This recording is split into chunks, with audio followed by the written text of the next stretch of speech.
New York City is paying hundreds of Black Lives Matter protesters thousands of dollars each. That's to settle a lawsuit over crowd control tactics used during the George Floyd protests. The New York City government has agreed to pay more than 300 Black Lives Matter demonstrators $21,500 each. The city is settling a lawsuit over crowd control tactics police used against protesters in the summer of 2020. The protest in question took place in the Bronx on June 4, 2020, just days after George Floyd died in Minneapolis police custody.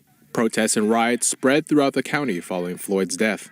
A month after the protests, a group of activists brought a lawsuit against the city. They alleged a brutal response to large-scale protests against police violence.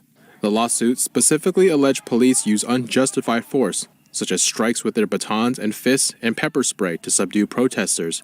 The lawsuit became a class action suit. On Tuesday, more than 2.5 years after the incident, an attorney for the plaintiffs announced they had reached the settlement.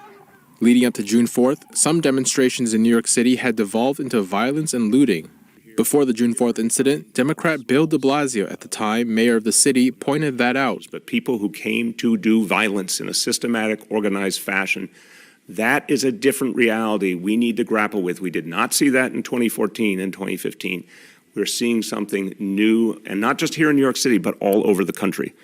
After the June 4th incident, police reportedly said protesters were acting in a violent manner, throwing unknown objects at law enforcement. However, Human Rights Watch later published a report saying protesters were told not to bring weapons. They pointed to this flyer, which was apparently shared beforehand, reading, "Don't carry anything you don't want in the hands of the police. That is, weapons, drugs, and more." Mayor Bill de Blasio initially said some protesters came prepared to commit violence, but changed his stance a few months later, saying police overreacted.